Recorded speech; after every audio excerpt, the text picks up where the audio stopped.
মাননীয় সাংসদ আবু তাহের খান লালবাগ টাউন ক্লাবকে এমপি ফান্ডের টাকায় জনস্বার্থে একটি অ্যাম্বুলেন্স দিলেন, যার উদ্বোধন আজ 14/1/2024। আমরা জেনে নেব অ্যাম্বুলেন্স পেয়ে ক্লাবের সদস্যরা কতটুকু খুশি এবং মাননীয় সাংসদ আবু তাহের খান কি বললেন। লালবাগ থেকে ক্যামেরায় পিন্টুর সঙ্গে খান ওরফে বাপির রিপোর্ট, MTVN 16। মাননীয় আবু তাহের খান সাংসদ আমাদের এখানে আজকে টাউন ক্লাবে একটা অ্যাম্বুলেন্স দান করলেন। উনি প্রচন্ড অসুস্থ, এই অসুস্থতার মধ্যে দিয়েও গোটা জেলাকে দাপিয়ে বেড়াচ্ছেন, যেটা সম্ভব না। এখন আমরা তাহের খান সঙ্গে জেনে নিব যে এই অসুস্থ অবস্থায় কি করে উনি চলাফেরা করছেন এবং যেভাবে ঢাকঢোল পিটিয়ে সামান্য ছোট থেকে ছোট গ্রাম থেকে শহর, শহর থেকে জেলা পরিষদ, প্রত্যেকটা ছোটখাটো নেতারা কিন্তু যেভাবে ঢাকঢোল পিটিয়ে দান করছেন, যেভাবে করছেন, আবু তাহের খান টোটালি বিরল। তো আমরা জানার চেষ্টা করবো আজকে কর্মসূচির বিষয়। বলুন। আজকে টাউন ক্লাব, আজকে লালবাগ শহর, মুর্শিদ বাংলা বিহার উড়িষ্যার রাজধানী এই শহরে টাউন ক্লাব একটা প্রতিষ্ঠিত ক্লাব। এই ক্লাব আমার কাছে চেয়েছিল একটা অ্যাম্বুলেন্সের জন্য।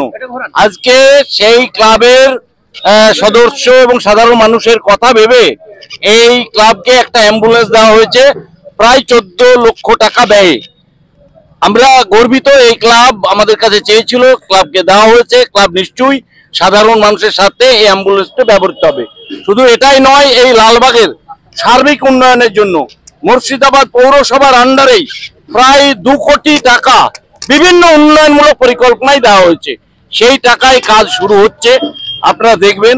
এবং তারপরে যেটা পাশেই এই লালবাগের মধ্যেই, বিধানসভার মধ্যেই জিয়াগান পৌরসভা, সেখানেও 3 কোটি টাকা দেওয়া হয়েছে, সুইমিং পুল করা হচ্ছে। পজিশনে যখন ছিলেন পৌরপিতা, তখনও নিজের দাপটে কাজ করেছেন। এখন পৌরপিতা নেই, তবুও কিন্তু আমার মনে হয় আমাদের দৃষ্টিতে যে একটু ভালোই কাজ হচ্ছে। কি বলবেন এই বিষয়ে?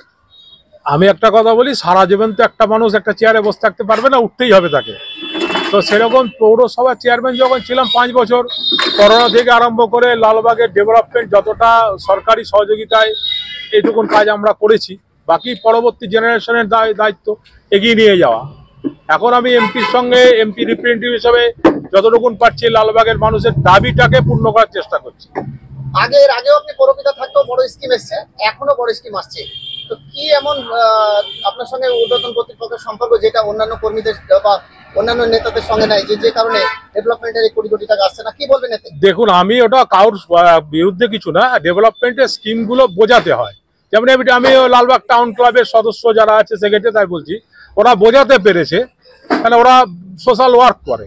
রক্তদান শিবির আমি এসেছি চেয়ারম্যান থেকে, তারপরে একটা রাস্তা দৌড় প্রতিযোগিতা ইন্টারন্যাশনাল জায়গায় পৌঁছেছে। তো তাদের কর্ম পদ্ধতিটা দেখেই কিন্তু আমরা এগিয়ে এসেছি।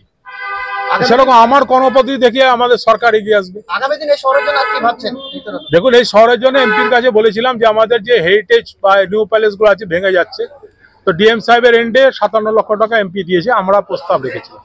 পাশাপাশি এখানকার যে আস্তাবলটা খুব ভালো হয়েছিল, এমপিকে আমি বলেছিলাম যে আরেকটা মাঠ, সেটা গ্রাম লাগোয়া আমাদের এটা নাকুরতলার মাঠটা, আস্তাবলের চাইতেও ভালো করে ওটা করা হচ্ছে। স্কুলগুলোতে কিছু টাকা পয়সা দেওয়া হচ্ছে এবং কয়েকটি ইম্পর্টেন্ট রাস্তা, ছোট ছোট রাস্তা, সেটা করা হচ্ছে। যেমন হসপিটাল রোড থেকে টুয়ার্ডস স্টেশনে যেতে একটা রাস্তা আছে, ডাক্তাররা ওখানে বসে আছে, ওই রাস্তাটা 32 লক্ষ টাকা ব্যয় কানেকশন রাস্তাটা করা হচ্ছে এমপি লার্সের। এছাড়া গঙ্গার ধারে কিছু সৌন্দর্য আমরা স্কিম দিয়েছি, প্রায় 54 লক্ষ টাকা ব্যয়, গঙ্গার ধারে কিছু ঘাট, এগুলো সব করা হবে। এবং হাইম্যাক্স এবং জলের বসমান্ড আছে, যেটা যে ক্লাবের যদি সদস্যরা জায়গা ঠিক করতে পারে, এমপির সঙ্গে আমার কথা হয়েছে, ক্লাবটাকে আরো সুন্দর করে গঠন করা যায়, ক্লাবের ঘর বানাবার জন্য কিছু ফান্ড দেওয়া হবে এমপির পক্ষে। আমি বর্তমান তো প্রাক্তন চেয়ারম্যান মুর্শিদাবাদ মিউনিসিপ্যালিটি, এখন এমপির গভর্নমেন্ট নমিনি। আমি হঠাৎ করে এই যে এত বড় একটা গাড়ি পেয়ে গেলেন, কি বলবেন এই বিষয়ে? হ্যাঁ, প্রথম কথা হচ্ছে, বাপিদা আমাদের ক্লাবের জন্ম 2014 সালে। সেই দিন থেকে, প্রথম দিন থেকে আমাদের ক্লাবের সঙ্গে অঙ্গাঙ্গিভাবে জড়িত। তিনি তখন চেয়ারম্যান ছিলেন এবং সেই সময় যা আমরা বলেছিলাম, যতটুকু আমরা ডিমান্ড করেছিলাম, ডিমান্ড তো আস্তে আস্তে বাড়ে। সেই ডিমান্ড আস্তে বাড়তে বাড়তে একটা অ্যাম্বুলেন্সের পর্যায়ে পৌঁছেছে, অ্যাম্বুলেন্সটা আমরা পেলাম, বাপিদার কাছ থেকে আমরা পেয়েছি। প্রথম দিন থেকে তিনি আমাদের পাশে আছেন এবং পাশে থাকবেন আমরা আশা করি। আজকে আমি কিছুক্ষণ আগে বললাম যে আমরা 2022 সালে যখন বাপিদাকে বলেছিলাম, বাপিদার সঙ্গে সঙ্গে জিনিসটাকে অ্যাকসেপ্ট করেছিল আমাদের ক্লাবের পারফরমেন্স দেখে। এটা কিন্তু ঘটনা যে আমাদের মুখ দেখে নয়, আমাদের ক্লাবের পারফরমেন্স দেখেই উনি আমাদেরকে স্বীকার করেছিলেন যে তোদের ক্লাবের পারফরমেন্স খুব ভালো এবং অবশ্যই এক যোগ্য জায়গায় দেবো। সেই অ্যাম্বুলেন্স কথা রেখেছিলেন এবং সেটা আজকে আমরা পেলাম। আমার অমিত কুমার পাল, লালবাগ টাউন ক্লাবের সম্পাদক। ক্লাব প্রেসিডেন্ট হিসাবে আপনি এই ফাংশন আজকে কতটুকু খুশি বা গর্বিত যদি বলেন? ক্লাব প্রেসিডেন্ট হিসাবে এটা তো একটা পদ, যা একটা ডেজিগনেশন। অ্যাকচুয়ালি গর্বিত আমি একা নই, আমার সমস্ত ক্লাবের সদস্যবৃন্দের যে সহযোগিতা এবং তাদের যে উৎসাহ, সেটা আমরা একসাথে আনন্দটাকে উপভোগ করি এবং নিজেদের মধ্যে ভাগ করে নিই। ব্যক্তিগতভাবে আলাদা করে আনন্দ পাওয়ার কিছু নেই, আমরা এটা সমষ্টিগতভাবে দেখি। আপনার নাম আর ডেজিগনেশন? আমার নাম চন্দন মজুমদার, লালবাগ টাউন ক্লাবের প্রেসিডেন্ট।